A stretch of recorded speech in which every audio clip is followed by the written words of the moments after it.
Sir ಎಲ್ಲ ಉಚ್ಚಾಟ ಆದ್ಮೇಲೆ ನೀವು ಮುಜೂರ್ ಭೇಟಿಯಾಗಿದ್ರಿ ಏನ್ ಅಲ್ರಿ ನೋಡ್ರಿ ಅದಕ್ಕೆ ಇದಕ್ಕೆ ನೋಡ್ರಿ ನಾನು ಅವನಿಗೆ ತೆಗಿನಂತೂ ಹೇಳಿಲ್ಲ ಇಡ್ರಪ್ಪ ಅಂತ ಹೇಳಿಲ್ಲ ಅದು ಪಕ್ಷದ ಮಾಡ್ಯಾರಪ್ಪ ಯಾಕೆ ತೆಗೆದ್ರು ಅಂತ ಅವ್ರಿಗೆ ಕೇಳಿ ಇಲ್ಲ, ಅವ್ರು ಮತ್ತೆ ಅವ್ರ ಕೇಳ್ರಿ ಹೇಳ್ತಾರೆ ನೀವು ನಾವು ಹೋದದ್ದು ಎದಕ್ಕ ಅಂದ್ರೆ ನನ್ನ ಅಭಿವೃದ್ಧಿ ಕೆಲಸ ಸರ್ ಎದಕ್ಕ ಅಂದ್ರೆ ಇಂಡಿ ಮತ್ತು ಸಿಂಧ್ರಿನಲ್ಲಿ ಕೆನಾಲ್ಗಳು ಹಾಳಾಗಿವೆ ಇವತ್ತು 25 ವರ್ಷ 30 ವರ್ಷ ಆಯಿತು ಕೆನಾಲ್ ರಿಪೇರಿ ಆಗಿದೆ ಆ ರಿಪೇರಿಗೆ ನನಗೆ 250 ಕೋಟಿ ರೂಪಾಯಿ ಬೇಕಾಗಿದೆ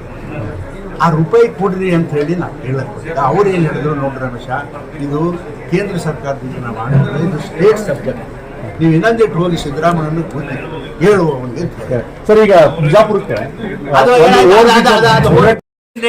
ನನಗೆ ರಾತ್ರಿ 11 ಗಂಟೆ ಫೋನ್ ಬಂತು ನೀವು ನಾವು 8 ದಿವಸ ಮುಂಚೆನೆ ನಾನು ಅಪಾಯಿಂಟ್ಮೆಂಟ್ ಕೇಳಿದ್ದೆ ಪ್ರಧಾನಮಂತ್ರಿಗಳು ಅದು ಆಯ್ತು ಇವತ್ತು ಕೊಡ್ತೇವೆ ನಾ ಏನು ಕೇಳಿದ್ದೆ ರಾತ್ರಿ 11 ಗಂಟೆ ಬಸನಗೌಡ ಎಕ್ಸ್ಪಲ್ ಮಾಡಿದ್ಮೇಲೆ ರಾತ್ರಿ 11 ಗಂಟೆಗೆ ನಾನು ಫೋನ್ ಬಂತು ಇವತ್ತು ನಾಳೆ 11 ಗಂಟೆ 15 ನಿಮಿಷಕ್ಕೆ ನಿಮ್ಮ ಮೀಟಿಂಗ್ ಇದು ಫಿಕ್ಸ್ ಆಗ್ಯದ ನೀವು ಬರ್ರಿ ಅಂತ ಹೇಳಿದ್ರು ಮತ್ತೆ ನಾ ಬಿಡ್ಲೆ ನನ್ನ ಅಭಿವೃದ್ಧಿ ಕೆಲಸ ಕೇಳವ ನಾನು ಈ ಗೌಡ್ರ ಇಲ್ಲಪ್ಪ ಇಲ್ಲ ಸತ್ಯವಾಗಿ ಹೇಳ್ತೀನಿ ಅದೇನು ಮಾತಾಡಿಲ್ಲ ಬರೀ ಆ ಕೆನಾಲ್ ಬಗ್ಗೆ ನನಗೆ ದುಡ್ಡು ಬೇಕು 250 ಕೋಟಿ ಅಂತ ಕೇಳಿ जुड़े रहिएगा आपके अपने चैनल बीजापुर समय के साथ।